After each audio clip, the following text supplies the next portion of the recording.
You know how the First Amendment had been used to take Bibles and prayer out of schools? Do you know that was never true?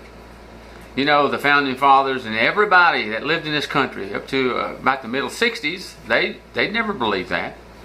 But then it took the federal Supreme Court, or the Supreme Court, to tell us, to finally interpret for us correctly, that the phrase which says, Congress shall make no law respecting an establishment of religion or prohibiting the free exercise thereof. Now that phrase which says Congress of the United States, shall not make laws establishing a church or interfering how you conduct your religious activities, prohibiting anything. That's all it ever did. But they decided in the middle 1960s, no, that means we can interfere with you. We can, in effect, take the Bible and prayer out and establish a heathenistic religion, which is what they actually did. It's funny how Satan can do these things, and people who just stand by and do nothing. You want me to prove it to you? Now, often at times, they cite the separation of church and state, which was in a letter to the Danbury Baptist Association. It's in reply to a letter. It's never in anything official documents. Never in anything official documents. All these schools had Bibles in them, that they had books that were based on Bibles, and they had prayer. They did that, and our country was doing pretty good. And look at our country now. Aren't we doing great that we've took God and the Bible out? Let's look at what the guy from the Danbury Baptist Association wrote to Thomas Jefferson. I want to prove to you that the First Amendment never affected the states in anything.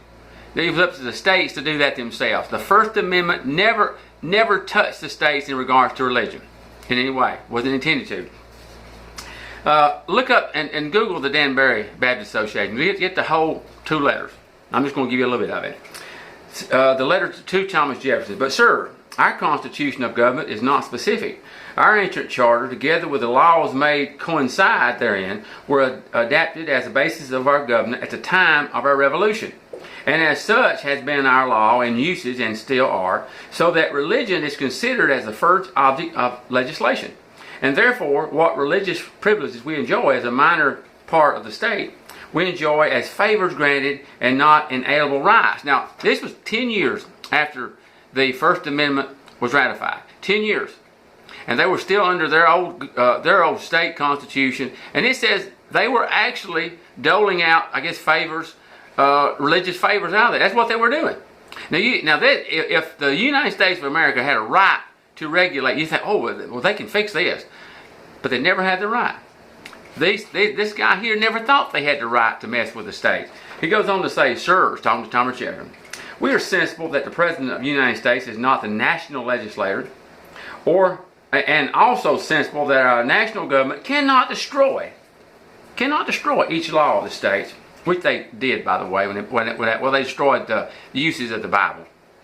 He goes on to say, but he says, we're aware the government cannot destroy the laws of each state, but our hopes are strong that the sentiments of our beloved president, his thoughts, his beliefs, his action, that his sentiments will shine and prevail throughout these states.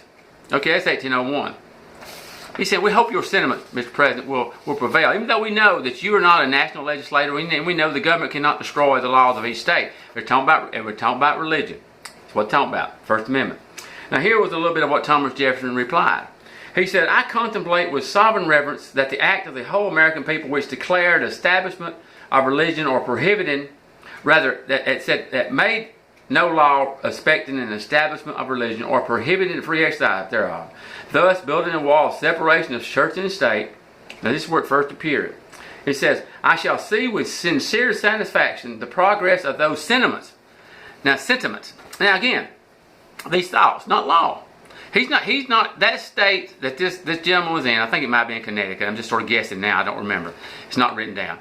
But they were still operating under a constitution of their state, which did allow the government to interfere with religion. The only thing the First Amendment ever did and was ever intended to do was to keep the federal government from messing with you.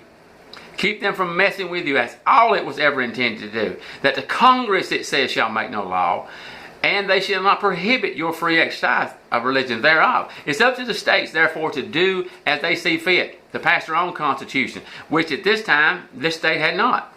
They were still operating under an old constitution, 10 years after the ratification the ratification of the First Amendment. And he seeks the president to do nothing. He just said, I hope your sentiments, what you believe, what you feel will shine. And that's basically what the president says back.